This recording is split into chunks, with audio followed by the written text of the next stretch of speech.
Hi guys, so gagawa tayo ngayon ng mango strawberry graham cake. So ito yung mga ingredients ko. All-purpose cream, condensed milk, graham crackers, then a little bit of strawberry. Tira ko lang yan. So ito nga, i-blender ko yung strawberry para sa magkaroon siya ng strawberry taste. Yun. And then I add the all-purpose cream and the condensed milk.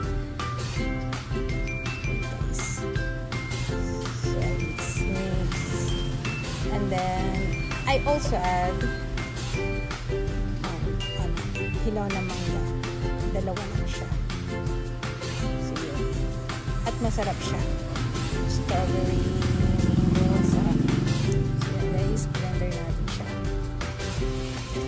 Then, i-blending ko lang. Well, surprise ko to sa anak ko eh. Kasi nag-request siya. Kaya lang, hindi na siya surprise kasi siya yung kumukuha ng feeding niya.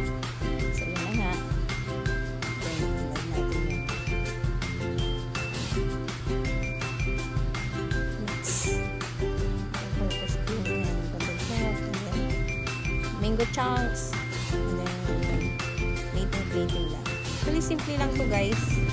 Ano lang yung available. Bigay-bigay lang. So, mastos lang akong pambili ng all-purpose and then condensed milk. Saka yung graham. So, yun. At tayo ulit ng chunks. So, ilang layer siya. Super na-enjoy talaga ng bata. Kayang-kaya rin itong gawin guys. Bali kayo na walang blender. Medyo tamad lang kasi ako mag-mix-mix. Kaya blender ko na. So yun. Ayun. Then nag-smash din ako ng graham crackers para sa top. And then I add strawberry sa top.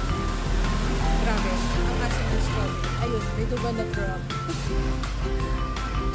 Ingay. So, yun na. Thank you guys for watching.